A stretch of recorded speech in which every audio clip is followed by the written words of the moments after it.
Madhuri birthday వేడుకలు నిర్వహిస్తుండగా farm house పై SOT పోలీసులు దాడులు చేశారు. ఈ దాడుల్లో 10 మద్యం బాటిళ్లతో పాటు హుక్కా ప్యాకెట్స్ స్వాధీనం చేసుకున్నారు. ఈ పార్టీలో మొత్తం 27 మంది పాల్గొన్నారని పోలీసులు వెల్లడించారు. రైట్, మరింత సమాచారాన్ని మా హైదరాబాద్ బ్యూరో చీఫ్ రమణ అందిస్తారు. రమణ, ఇది రంగారెడ్డి జిల్లా మైనాబాద్ మున్సిపాలిటీ జేబీఐటీ ఎదురుగా ఉన్నటువంటి ద పెండెంట్ ఫామ్ హౌస్ సంబంధించిన ఈ ఫామ్ హౌస్ లో నిబంధనలకు విరుద్ధంగా బర్త్డే పార్టీ నిర్వహిస్తున్నట్టుగా పోలీసులకు సమాచారంతో రాజనగర్ ఎస్ఓటి పోలీసులు ఈ దాడులు కొనసాగించారు. దువ్వాడ మాధురి సంబంధించి తర్వాత శ్రీనివాస్ సంబంధించిన అనుచరుడు ఎవరైతే ఉన్నారో ఆయనకు సంబంధించిన బర్త్డే కూడా అంటే ఆయనకు సంబంధించిన ఫామ్ హౌస్ ఇది. ఆ ఫామ్ హౌస్ లో ఈ వేడుకలు చేస్తున్నట్టుగా బర్త్డే వేడుకలు చేస్తున్నట్టుగా సమాచారంతో వెళ్లారు. అయితే ఇక్కడ కొంత నిబంధనల విరుద్ధంగా లిక్కర్ యూజ్ చేసినట్టుగా ఆరోపణలు ఉన్నాయి. తర్వాత హుక్కా కూడా వాడుతున్నట్టుగా గుర్తించారు. ఇవన్నీ కూడా నిబంధనల విరుద్ధంగా అనుమతులు తీసుకోకుండా నిర్వహిస్తున్నట్టుగా అనుమానం నేపథ్యంలోనే మొత్తంగా ఈ పార్టీని భగ్నం చేసిన పోలీసులు ప్రస్తుతం ప్రాథమికంగా అయితే సెక్షన్ల కింద కేసులు నమోదు చేశారు. మొత్తం విదేశీ మద్యానికి సంబంధించిన బాటిల్ కూడా అక్కడ స్వాధీనం చేస్తున్నట్టుగా తెలుస్తోంది.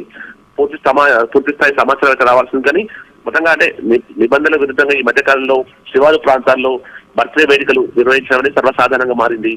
కొన్ని చోట్ల అయితే మత్తు పదార్థంలో వాడుతున్నట్టుగా ఆరోపణలు ఉన్నాయి. అయితే ఇప్పుడు దీనికి సంబంధించి పూర్తి స్థాయి క్లారిటీ రాలి కానీ మనకు విదేశీ మద్యంతో పాటుగా హుక్కా మాత్రం స్వాధీనం చేస్తున్నట్టుగా తెలుస్తోంది. ఏదేమైనా ఈ ఘటనకు సంబంధించి ప్రస్తుతం కేసు నమోదు చేసుకుని పోలీసులు దర్యాప్తు చేస్తున్నారు.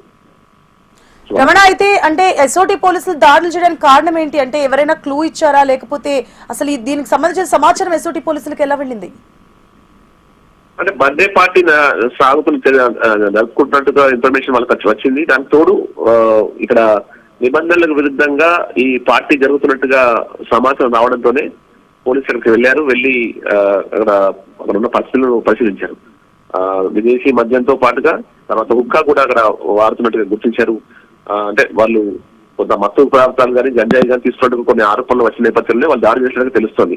అయితే ముందు ఏ పార్టీ చేసుకున్నా దానికి సంబంధించి ఎక్సైజ్ పోలీసులకు వాళ్ళు సమాచారం ఇవ్వాల్సి ఉంటుంది. కొన్ని నిబంధనలు ఉంటాయి. ఆ నిబంధనలను మీరు క్రాస్ చేశారు, నిబంధనలు పాటించలేదు అనేటువంటి ఆరోపణల నేపథ్యంలోనే ఈ దాడులు చేసినట్టుగైతే పోలీసులు చెప్తున్నారు. పరిమితికి మించి జనాలు ఉన్నారు.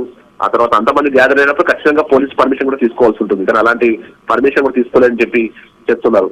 ఈ క్రమంలోనే రాజనగర్ ఎస్ఓటి పోలీసులు ఈ దాడులు చేసి మొత్తంగా కేసు నమోదు చేసి ప్రస్తుతం దర్యాప్తు చేస్తున్నారు. Right, thank you for the updates Ramana.